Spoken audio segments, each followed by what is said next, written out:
अगर कोई आपकी ज़मीन पर ज़बरदस्ती कब्जा कर रहा हो, अवैध निर्माण करवा रहा हो या आपकी संपत्ति बेचने की कोशिश कर रहा हो, तो उसे तुरंत रोकने का कानूनी हथियार है स्टे ऑर्डर। जी हाँ, मैं बात कर रहा हूँ अस्थायी निषेधाज्ञा का और मैं बात कर रहा हूँ लैंड प्रॉपर्टी का। मैं हूँ एडवोकेट जयशंकर प्रसाद निराला। वीडियो में लेकर आया हूँ कि आपके पास जो स्टे ऑर्डर जो एक हथियार है, उसका उपयोग कब और कैसे कर सकते हैं। आज सीपीसी के ऑर्डर 39 रूल्स 1 और 2 के तहत आसान भाषा में समझेंगे कि कोर्ट से स्टे ऑर्डर कैसे हासिल किया जाता है, और उसे आप तब जानेंगे जब आप वीडियो को पूरा का पूरा देखेंगे। दोस्तों, स्क्रीन पर टेक्स्ट भी है, टेक्स्ट से आप बहुत अच्छे से समझ भी पाएंगे और बहुत आसानी से आपको समझ में आ जाएगा। यदि चैनल पर नए हैं तो बिल्कुल सब्सक्राइब कीजिए, अपने दोस्तों के साथ शेयर कीजिए। चलिए स्टार्ट करते हैं। सबसे पहले कि स्टे ऑर्डर है क्या। टेम्परेरी इंजंक्शन मुकदमे का अंतिम फैसला आने तक संपत्ति की मौजूदा स्थिति यानी स्टेटस को ज्यों का त्यों बनाए रखने के लिए कोर्ट जो अंतरिम रोक लगाती है उसे स्टे ऑर्डर कहते हैं। ज्यों का त्यों का मतलब हुआ उस पर कोई भी पार्टी किसी भी तरह का कंस्ट्रक्शन या कोई वर्क नहीं करेगा, ज़मीन वैसे ही वैसे पड़ी रहेगी। अब है कि स्टे पाने की 3 सबसे ज़रूरी शर्तें कोर्ट सिर्फ अर्जी देने से स्टे नहीं देती है।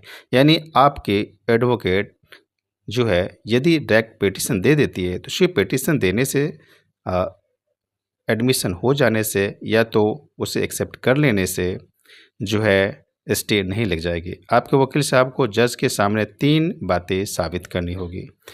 वह है, पहला आप स्क्रीन पे देखिए, कंटिन्यू, और आप नोट्स भी बना सकते हैं।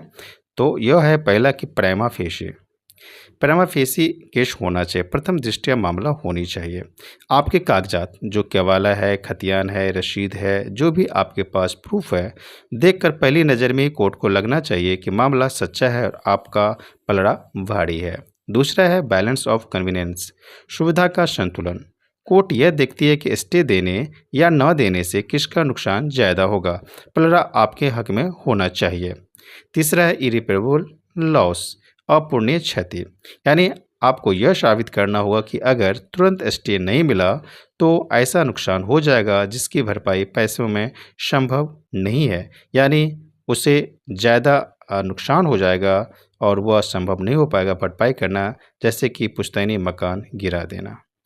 अब तीसरा जो बात है वह है कि इमरजेंसी में तुरंत स्टे कैसे लेते हैं। उसमें है एक्स पार्टी स्टे, जो कि सीपीसी का रूल 3 में आता है।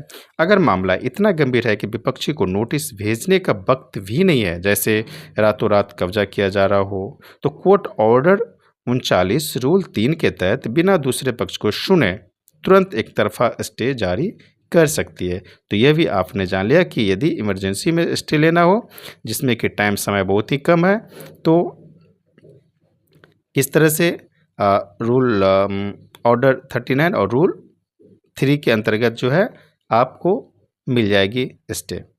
अब बात करते हैं दोस्तों आगे की। याद रखिए कि संपत्ति पर खतरा दिखते ही तुरंत सिविल कोर्ट में शूट दाखिल कर ऑर्डर 39 रूल 1 एंड 2 का आवेदन लगाएं और कानूनी जागरूकता के लिए वीडियो को शेयर करें और चैनल को सब्सक्राइब करें और बेल नोटिफिकेशन को ज़रूर दबाएं, ताकि बेल आइकन को जैसे दबाएंगे तो आपको नोटिफिकेशन मिल जाएगा मेरा वीडियो जैसे अपलोड होगा।